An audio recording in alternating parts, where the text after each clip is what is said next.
What is the meaning of the laxatives? So meaning of the laxatives is the drug which are used for the treatment of the constipation. The drugs which are used for the treatment of the constipation, they are called the laxatives. I will repeat it again, sir. Today we will discuss on the topic laxatives. The meaning of the laxatives. The meaning of the laxative is the drug which are used for the treatment of the constipation. Okay, the drug which are used for the treatment of the constipation. Okay. Before knowing about the drug which are used for the constipation, we have to know about the what is the definition of the what is the disease that is called the constipation. Okay, so what is the constipation? Constipation is characterized by which are used for the treatment of the constipation. Okay, so what that drugs are called? That's called the laxatives. That are called the laxatives. Okay, so first of all, we have to discuss about the simple disease called the simple characteristics of the disease called the constipation. So what is the constipation? Constipation is characterized by passage of the stool less than 3 episodes per week. Okay, passage of the stool less than 3 episodes per week. Okay, passage of the hard stool. These are the characteristics of the constipation. What is constipation? Constipation is the disease of the gastrointestinal tract. Constipation is the disease of the gastrointestinal tract. So what could be the pathophysiology of the constipation? Okay, the pathophysiology of the constipation in simple word we can say that reduced peristaltic movement of the GIT, reduced normal peristaltic movement of the GIT, reduced peristaltic movement of the GIT lower than the normal peristaltic movement. That is the pathophysiology of the constipation. Okay, so what is the constipation? Constipation is the disease of the GIT that is characterized by passage of the stool less than 3 episodes per week. That is the important passage of the stool less than 3 episodes per week. Okay, it is associated with the passage of the hard stool, and straining during the defecation and the sensation of the incomplete defecation. That is the definition of the constipation. Okay, now, so what is the pathophysiology of the constipation? In simple language, the pathophysiology of the constipation is the reduced peristaltic movement. Okay, reduced peristaltic movement. Okay, or we can say number one pathology is the reduced cause. The pathophysiological cause is the reduced peristaltic movement or reduced fluid and the electrolyte secretion of the intestinal tract. Reduced fluid and the electrolyte secretion in the intestinal tract. That is the pathophysiology of the constipation. I will repeat it again. What is the pathophysiology of the constipation? Reduced peristaltic movement. Okay, reduced peristaltic movement. And second is the reduced secretion of the fluid and the electrolytes, fluids and the electrolytes from the intestinal membrane, from the intestinal GIT membrane, from the GIT membrane. So what could be the role of the drug? Which are used for the treatment of the constipation? The role of the drug which are used for the treatment of the constipation. So what could be the what is the role of the drug? What is the objective of the drug or role of the drug which are used for the treatment of the constipation? Their objective are number one, to increase the peristaltic movement. To increase the peristaltic movement, and the second is to increase the fluid and the electrolyte secretion from the intestinal membrane. Okay, so this is the objective of the drug which are used for the treatment of the constipation. Okay, now classification. Drugs which are used for the treatment of the constipation. Okay, number one classification: irritants and the stimulants. Okay, we will discuss about this all drugs in detail. We have to know about the classification.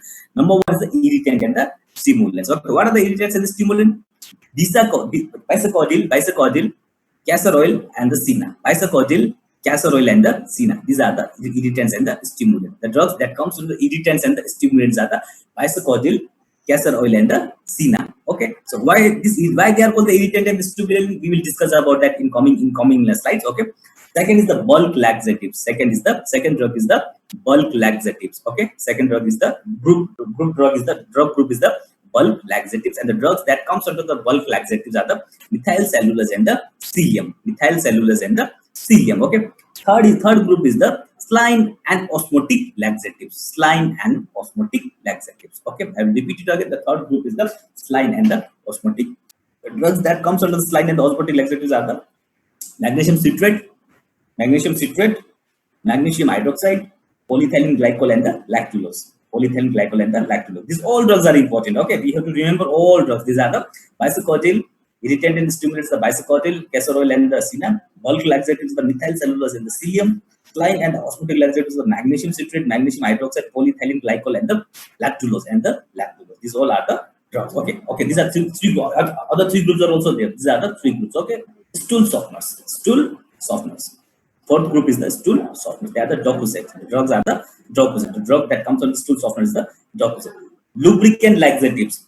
Fifth group is the lubricant laxatives. Lubricant laxatives. The drugs that comes on the lubricant laxatives are glycerin suppositories and the mineral oil. Glycerin suppositories and the mineral oil.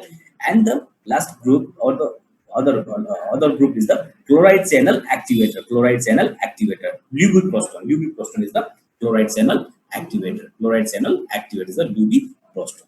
As we have discussed earlier, that pathophysiology of the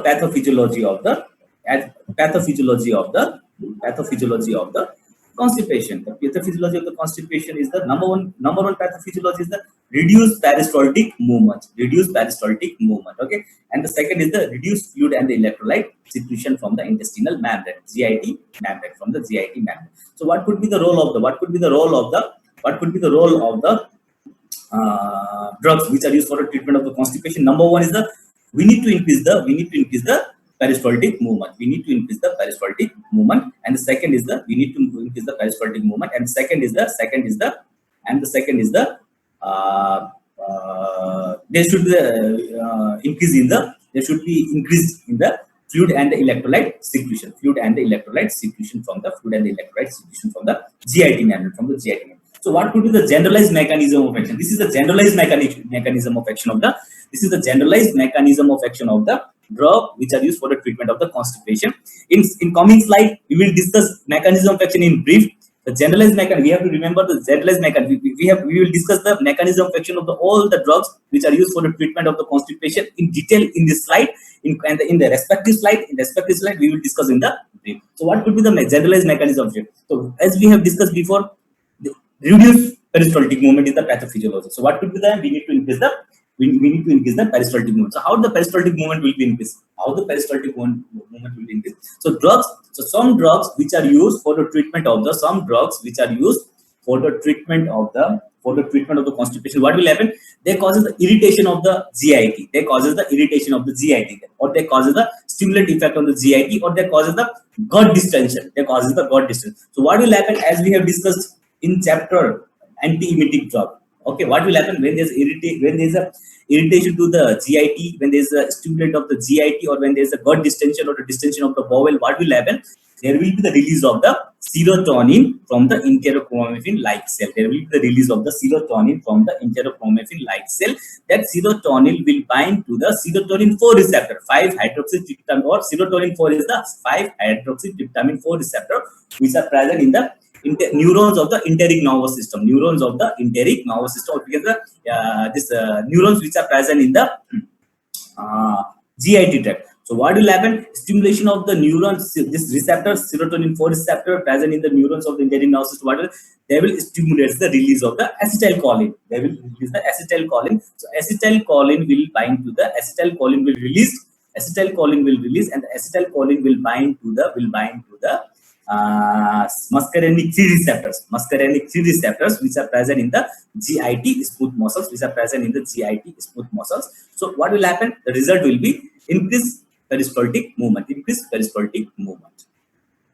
Okay, I will repeat it again. What will happen? Number one is we need to, while giving the drug for the treatment of the constipation, number one, this is the generalized mechanism. Number one, we need to increase there's a need to increase the peristaltic movement. How the peristaltic movement will be increased? The drugs which are used, some drugs, not all the drugs, but the drugs which are used for the treatment of the constipation, that causes the stimulant effect, that causes the irritant effect, or that causes the gut distension or the bowel distension of the GIT. So what will happen? Because of that effect, what will happen? Release of the serotonin from the enterochromaffin-like cell of the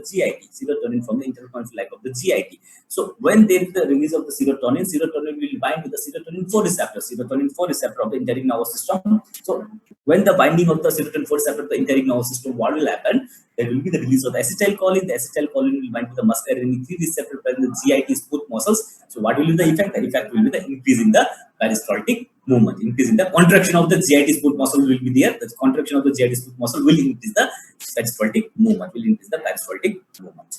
Okay, that is the number one mechanism. Some of the drugs they act through this mechanism, and the other drugs are that increases the stimulation of the they cause the stimulation of the colonic fluid and the electrolyte secretion. They cause the stimulation of the colonic fluid and the electrolyte secretion. Okay, so in brief, when we will discuss, so what will happen in coming slides? So we have already discussed about the mechanism of action of the all the drugs in detail in this slide. So number one is the increases the peristaltic movement through the direct stimulation of the enteric nervous system that we have already discussed in detail. And the second mechanism is the stimulation of the colonic, that the drugs causes the stimulation of the increase in the colonic fluid and the electrolyte secretion. So what will happen because of the fluid and the electrolyte secretion into the intestinal tract? So what will happen because of the fluid and the electrolyte secretion into the intestinal tract? So number one will be it causes the softening of the fecal matter, because the softening of the fecal matter, so that causes the passage of the fecal matter through the gastrointestinal tract. So this is the fluid and the electrolyte secretion. Okay, so some of the drugs that act, so some of the drugs their mechanism poorly understand mechanism ho yo bhaneko haina. Some of the drugs they act by direct stimulation of the enteric nervous system, or some of the drug stimulation of the colonic fluid and the electrolyte secretion. Irritants and the stimulants. Okay, so drugs that comes under the irritants and stimulants are the Sina, bisacodyl and the casserole. Sina, bisacodyl and the casserole. The drugs that comes under the irritants and stimulants are the Sina, bisacodyl and the casserole. Sina, bisacodyl and the casserole. Okay, now we will discuss about this all drugs in detail, in brief, not in detail, in brief. Okay, so number one, Sina. So what is the Sina? Okay, Sina. They are widely used stimulant laxatives. They are the widely used stimulant laxatives. Now the stimulants, when the word comes stimulant, what will happen? They cause the stimulation of the GIT smooth muscles. So there will be the release of the serotonin will, from the interconnecting light cell, that will stimulate the serotonin 4 receptor, present in the enteric nervous system. So serotonin 4 receptor will release the acetylcholine. Acetylcholine will bind to the muscarinic 3 receptor that increases the peristaltic movement. Okay, this is the mechanism. Well, so in brief, widely used the stimulant laxative. Okay, what's the derived? They are derived from the plant source. They derive from the plant source. Glycosides. Remember to glycosides. They are derived from the glycosides plant source. Okay, they are derived from the glycosides plant source. And so glycosides sponsor, at least remember the glycosides. Okay, plant source.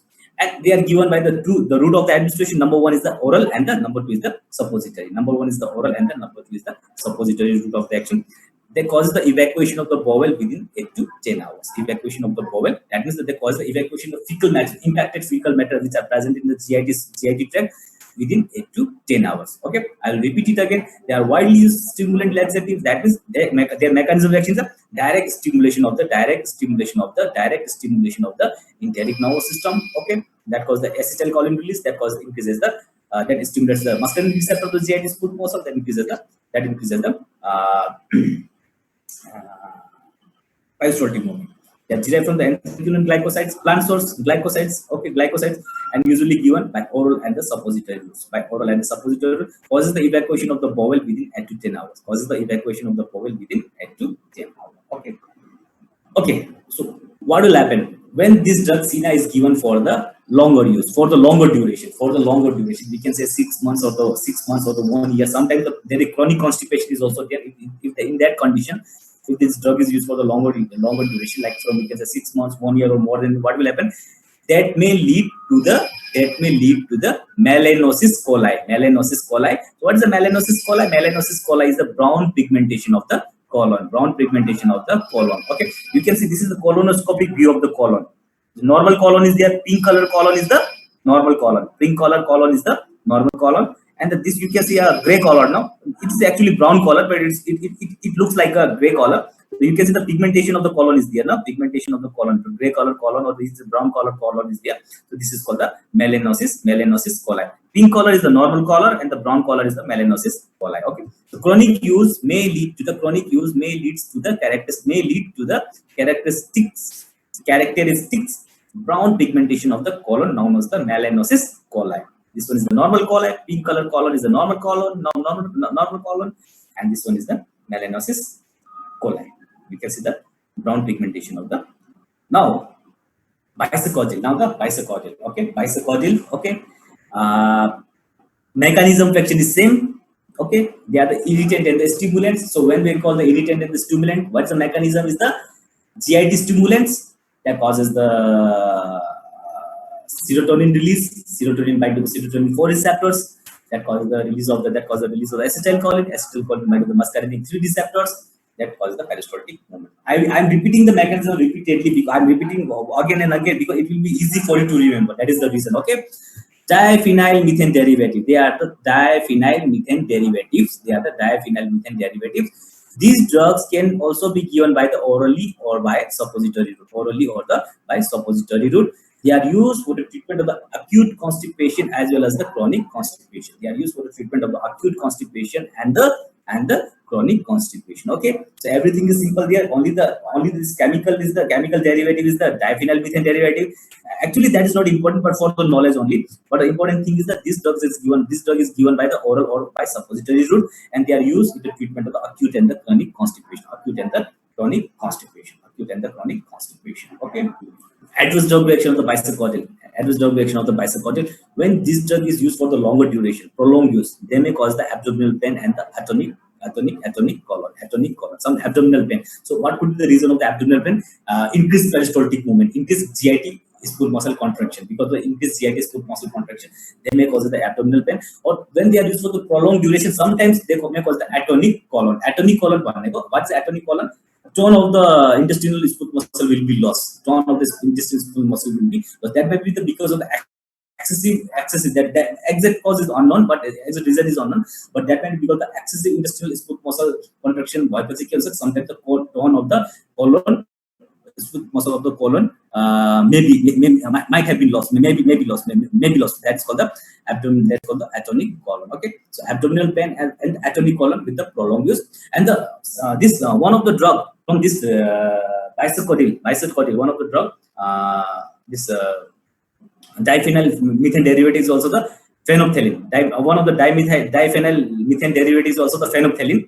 That was also used for the treatment of the constipation previously. Phenolphthalein. That is also diphenyl methane derivative. That was also used for the treatment of phenolphthalein. But this phenolphthalein is removed from the market due to the possibility of because of the risk of the cardiac toxicity. Okay, this one is not important actually, just for the actual knowledge only. This phenolphthalein was also the drug which was used for the treatment of the constipation, and they were derived from this drug was derived from the dimethyl methane derivative, and they nowadays they are not available in the market because this drug was removed from the market due to the possible risk of the cardiac toxicity. That's all. That's only required. Otherwise, this drug is not required at all. Important thing is the bisacodyl. They are used for the treatment of the acute and the chronic constipation. On the prolonged use, they may cause the abdominal pain in the atonic colon. These drugs are given by the oral or the suppository routes, and the mechanism of action, as we have already described earlier, direct stimulation of the enteric nervous system. Direct stimulation of the enteric nervous system. Okay, now the castor oil. Castor oil. Okay, what is the castor oil? Okay, so castor oil, it's a oil. Oil means liquid preparation. It's a liquid preparation. When we say the oil, this is a liquid preparation. So when this castor oil is taken orally, so what will happen? They are broken down in the small intestine to the ricinoleic acid. What's the ricinoleic acid? They are the unsaturated fatty acid. Omega-8 unsaturated fatty acid. Ricinoleic acid is the unsaturated fatty acid. Omega-8 unsaturated fatty acid. So when this castor oil is administered orally, is taken orally, what will happen? Within the small intestine, they are broken down to the ricinoleic acid. Now this ricinoleic acid is very irritating to the intestine. So what will happen? They will cause the irritation of the intestinal smooth muscles. So there will be the release of the serotonin from the intercromin-like cell. So other thing you know is intercromin. The serotonin will bind to the serotonin 4 receptor. There will be the release of the acetylcholine bind to the muscarinic receptors of the smooth muscle of the GIT. That causes the GIT muscle contraction. That increases the peristaltic movement. Okay, I will repeat it again. What's the mechanism of action of the castor oil? The mechanism of action of the castor oil is they're broken down into small pieces to the ricinoleic acid, and this ricinoleic acid is also which is very irritating to the intestine, and that promptly increases the peristaltic movement. So this drug should be contraindicated in the pregnancy because of the uterine contraction. They cause the uterine contraction. So when the uterine contraction, so what will happen when during the pregnancy of the uterine contraction will be there, they may causes the abortion. Spontaneous abortion could be there. Spontaneous abortion could be there. Possibility of spontaneous abortion could be there. No? So that is the reason this drug should be contraindicated in the during the pregnancy of castor oil, because they increase the uterine contraction, because the uterine contraction. Okay. Bulk laxatives. Bulk laxatives. Okay. Bulk laxatives. So when we see the bulk, what do you like? Bulk. Something in bulk, they produce the bulk. So when bulk will be there, they causes the bowel distension. When the bowel distension will be there, same direct stimulation of the entire nervous system. Okay. So what is the mechanism of action of the bulk laxatives? Are the methyl cellulose and the cilium. Methyl cellulose and the cilium. Methyl cellulose and the cilium. These are the drugs that comes under the bulk laxatives. Methyl cellulose and the cilium. Methyl cellulose and the cilium. What is the bulk laxatives? Okay, bulk laxatives. Okay, what is the mechanism of action of the bulk laxatives? The mechanism of action of the bulk laxatives are the this is the mechanism of action of the bulk laxatives. So so what will happen? They include the hydrophilic colloids. They include the hydrophilic colloids. That means these drugs, methyl cellulose and the cilium, they contain the indigestible part of the fruits and the vegetables. They contain the indigestible parts of the fruits and the vegetables. So what will happen when these drugs are taken?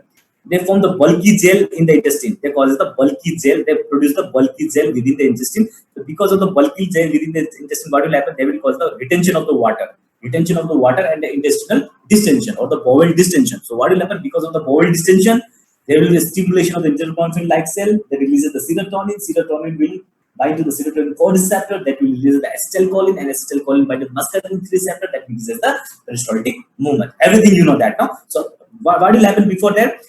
This drug contain the indigestible parts of the fruits and the vegetables. When they are taken, they form the bulky gel. They form the bulky gels in the intestine. They cause water retention. Water retention that causes intestinal distension. So because of the intestinal distension, what will happen? There will be the serotonin, acetylcholine mediated, and the muscarinic mediated peristaltic movement of the intestine. So that causes in this way, this is the mechanism of action of the bulk laxative. Okay, last slide for today. Potential of causing the intestinal obstruction, because they contain the indigestible parts of the fruit and the vegetable. So because they cause the water retention, they have potential of causing the intestinal obstruction. Potential of causing the intestinal obstruction. Intestinal obstruction is the disease of the GIT. Okay, intestinal obstruction is the disease of the GIT. So this drug should be contraindicated in those patients if the constipation occurs in patient suffering from the intestinal obstruction. We will continue our topic, laxatives, which are the drugs which are used for the treatment of the constipation. So in previous lecture, we have discussed on the same topic, and we have discussed about the introduction of the constipation, classification of the laxatives. Okay, and among them we were able to discuss about the irritant and the stimulants. That includes the irritants and the stimulants. That includes the senna, castor oil, discordyl, and the bulk laxatives. Okay, that's the methyl cellulose and cilium. Their mechanism of action, in generalized mechanism of action of the laxatives, their indication, their adverse effects. These things we were able to complete in the previous lecture. Okay, we will continue our topic. So today we will discuss on the topic. We will start with the drug saline and the osmotic laxatives. Saline and the osmotic laxatives. Okay, saline and the osmotic laxatives. So when we say the osmotic, so we have to remember that what is the osmosis. So what is the osmosis? So in osmosis is the process where there is the transportation of the water, or there is a flow of the water from the region of the lower concentration to water higher concentration solution. The flow of the water from the region of the lower concentration to the higher concentrated solution. When these two solutions are divided by the semi-permeable membrane, so that's called the osmosis. Now the mechanism of action of this osmotic laxative also depends upon the osmosis process. Okay, so we have to remember that what's the osmosis? That's a flow of the water from the region of the towards the region of the higher concentrated solution. Towards the region of the higher concentrated solution. Okay. So example, so drugs which act under the osmotic laxatives are the magnesium citrate, magnesium hydroxide, and the polyethylene glycol and lactulose. Magnesium citrate, magnesium hydroxide, polyethylene glycol, and the lactulose. And the lactulose, these are the uh, osmotic laxatives. And saline is a different thing. Saline is a different thing. A saline and the osmotic laxative, magnesium citrate, then hydroxide, and the polyethylene glycol, and the lactulose. These are the osmotic laxatives. Their mechanism of action depends upon the osmosis process. Should I continue? Sir. Now,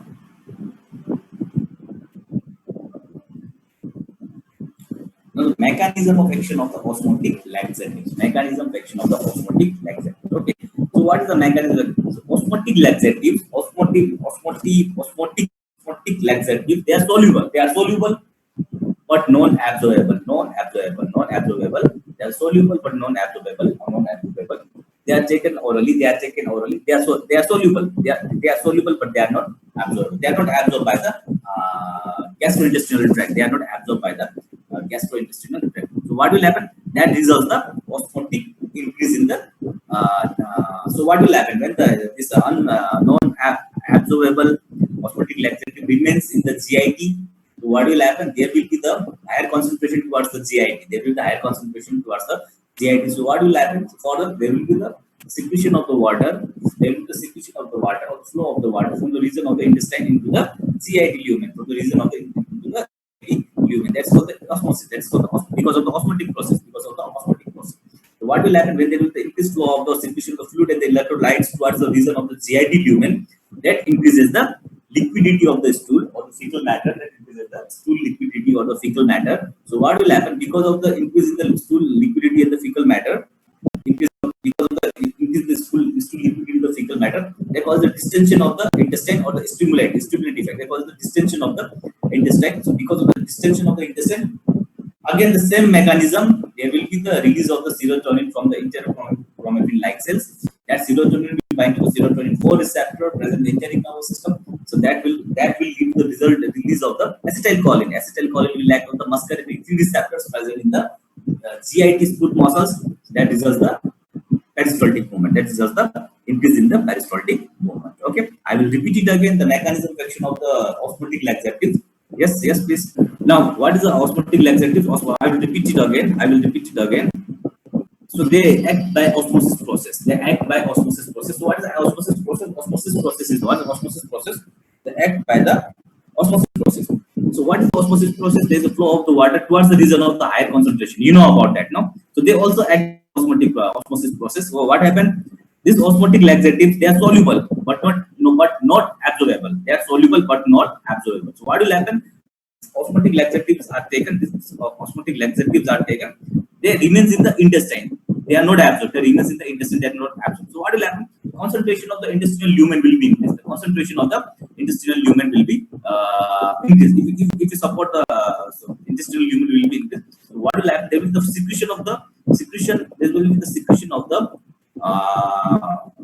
fluid in the water from intestinal membrane towards the lumen. So what will happen? That increases the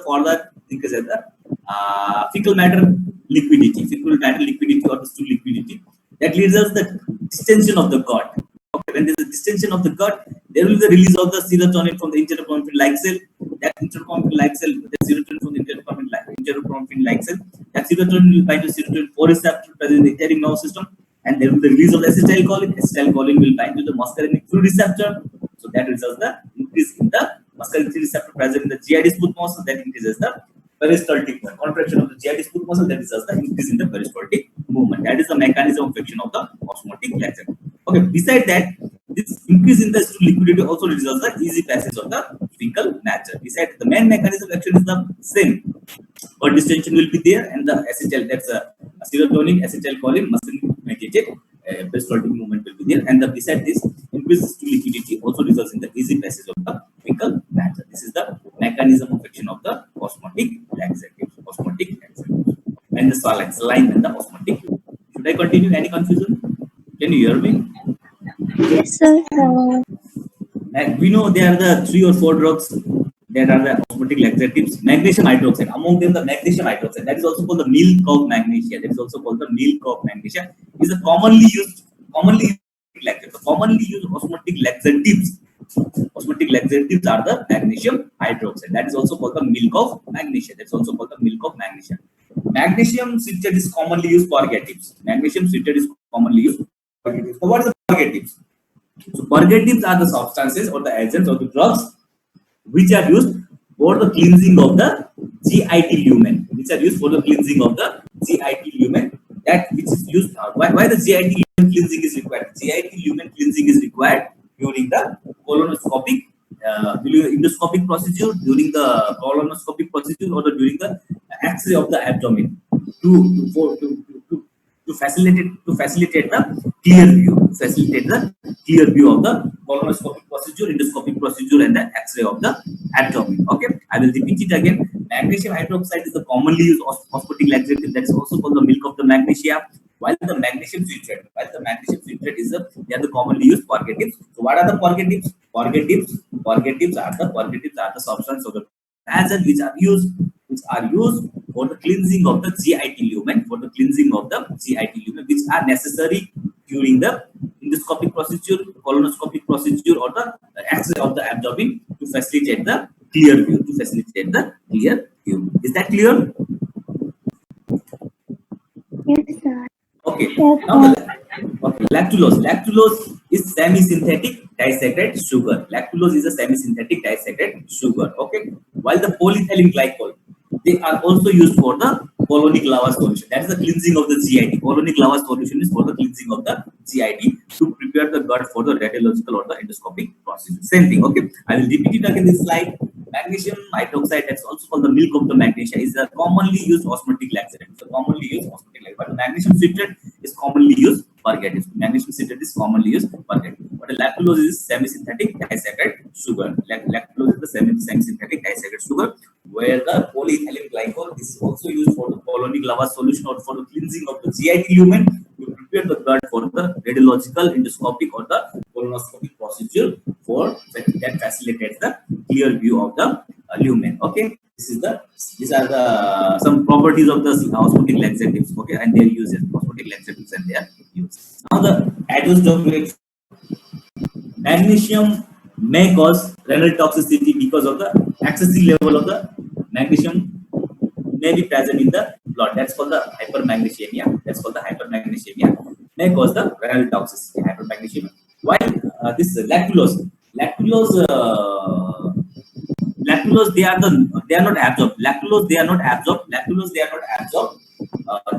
are not absorbed. They remains in the GIT lumen. So they metabolize by the intestinal bacteria. That may further produces the abdominal cramp and the flatulence. Abdominal cramp and the flatulence. These are the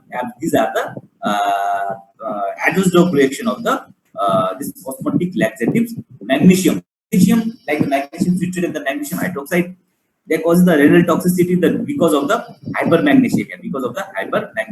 Hypermagnesemia means the level of the magnesium present in the blood. That's called hypermagnesemia. And lactulose, they are metabolized by the because they are not absorbed, so they are in the intestine, so they are metabolized by the intestinal bacteria, which may further result the abdominal cramp and the flatulence. These are the adverse drug reaction of the osmotic laxative. These are the osmotic laxatives adverse drug reaction. Now the stool softeners. Other is the stool softeners. Okay, by name the stool softeners. Okay, then the mechanism of action depends upon the softening of the fecal matter, or the stool, softening of the fecal matter. The Docuzet are the drug. Docuzet is the drug that comes under the stool. Docuzet is the drug that comes under the stool softener. They are the surface acting agent that becomes the emulsified with the stool, producing the soft feces and the easy passage. So what is the emulsified effect? So we have discussed about the emulsified effect. So emulsified effect is the one of the example of the emulsified effect is the when we mix the water and the oil. The oil remain on the surface of the water. That is called the emulsified effect. I will repeat it again. What is the emulsified effect? when we mix, the example of the emulsified effect is when we mix the water and the oil remain on the surface of the water. That is called the emulsified effect. Now the stool softener, they also act by the same mechanism, emulsified effect. When that means when this stool softener deposits are given by the oral route, so what they mix with the fecal matter. They mix with the fecal matter of the stool. They mix with the matter of the stool, and they remain on the surface of the fecal matter. They remain on the surface of the fecal matter. That is the reason they are called the surface active agent, because they remain over the surface of the fecal matter. So what will happen? They make the stool they make the stool or the fecal matter soft. The stool and the fecal matter soft, so that is the easy passage of the fecal matter throughout the intestinal tract. That is the mechanism of action of the stool softener. So it may take a day to become effective. It may take a day to become effective.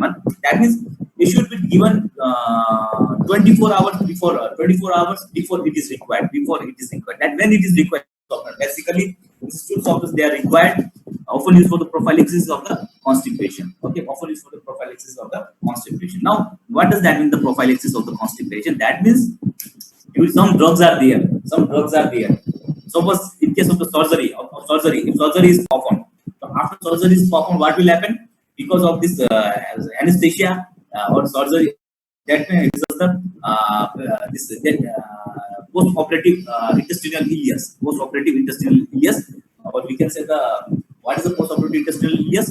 That is the peristaltic movement of the GIT is put muscle. Is the peristaltic movement of the GIT is reduced after the operation. That is called the post-operative ileus. So to prevent that post-operative ileus after the surgery, this drug stool softener is given 24 hours or a day before the surgery. So that is called the prophylaxis of the constipation. Okay. So what is the stool softener? Stool softener, they are the opposite is the drug that comes from the stool softener. These are the surface active agents that become emulsified with the stool, producing the soft viscous easy passage. So what is the emulsified effect? The example is the oil and the water. When the oil and the water is mixed, oil remain on the surface of the water. That's called the emulsified effect. So this drug may take a day to become effective, and they often used for the prophylaxis of the constipation, or we can say post-operative intestinal ileus that might have produced constipation. So to prevent that constipation, this drug is used as a prophylaxis of the constipation. Now the lubricant laxative. Okay, so lubricant means what is a lubricant? That reduces the friction. So here also the mechanism of the lubricant laxative, they reduces the friction between the fecal matter and the intestinal wall. Okay, so that produces the easy passage of the fecal matter throughout the intestinal wall. That's the mechanism of action of lubricant laxative. The drugs that comes under the lubricant laxatives are the glycerin suppositories and the mineral oil. Glycerin suppositories and mineral oil. Okay. What is the lubricant laxative? So mechanism of action of the lubricant laxative, they produce a lubricant effect. Between the fecal matter and the intestinal wall. So what will happen because of that? The fecal matter or the stool can be easily passed through the intestinal tract during the constipation of the passage of the artery. This is a lubricant laxative. These are the lubricant laxatives. Okay.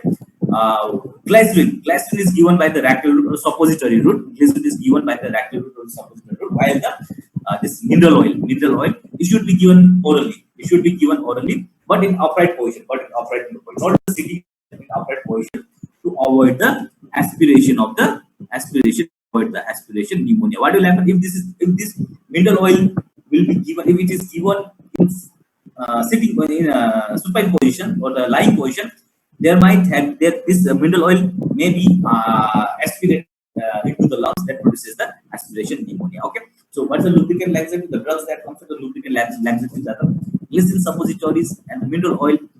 That produces the lubricant effect mechanism. That produces the lubricant effect between the intestinal wall and the fecal matter. Because of that lubricant effect, the hard stool or the hard fecal matter is easily passed through the intestinal wall. Glycerin is given by the rectal route, while the taken orally in upright position to avoid the aspiration. Okay, what is the chloride channel activator? Okay, chloride channels are present on the intestinal wall. Type 2 chloride channels are present in the intestinal wall. Lubiprostone. The drugs that comes from the chloride channel are the lubiprostone. they activate the type 2 chloride channel which are present in the intestinal wall. So because of the activation of the type 2 chloride channel in the intestinal membrane, there will be the release of the fluid and electrolyte into the intestinal wall, So because of that secretion of the fluid and electrolyte within the intestinal wall, that will lead to the gut distension, and again same release of the serotonin from the interconnected like cell. Serotonin will bind to the serotonin 4 receptor release the acetylcholine. Acetylcholine will further release, will act on the muscarinic 3 receptor present with GID smooth muscles, that increases the GID smooth muscle contraction, that increases the intestinal peristaltic movement. Okay, this is the mechanism action of the lubiprostone. Okay, only the thing is they activate the chloride type 2 chloride channels which are present in the intestinal membrane. So because of that, what will happen? Fluid and electrolyte secretion will be there. That will lead to the gut distension, and the further process we know all that are required for that was the serotonin, acetylcholine, and the muscarinic mediated intestinal peristaltic movement will be increased. This is the mechanism of action of the chloride channel activate. Okay, treatment. Chloride channel activators, they are used for the treatment of the chronic constipation. Okay, and the nausea is a common adverse drug reaction. They are used for the treatment of the chronic constipation, and the nausea is the common adverse drug reaction. Okay, that is all about the drug which are used for the treatment of the constipation. Okay, so we have discussed about the introduction of the constipation, about classification of the drugs which are used for the treatment of the constipation, and we have discussed about the stimulant, irritants, bulk laxatives, saline and osmotic laxatives, and stool softeners, and lubricants, and this chloride channel activator. These are all the common drugs which are used for the treatment of the constipation. Okay, these are used for the treatment of the constipation. And this is for the additional knowledge actually. And these are not the common drugs. They are just for the additional knowledge. Opioid receptor antagonist. Okay, these drugs are also used for the treatment of the constipation. But what type of the constipation? Like methyl naltrexone is one of the important drugs. The methyl naltrexone. Okay, so what will happen? They act. What is the opioid? What is the opioid? Opioids, they are the centrally acting analgesic drugs. They are centrally acting analgesic drugs. So what is the indication of the opioids? The indication of the opioids are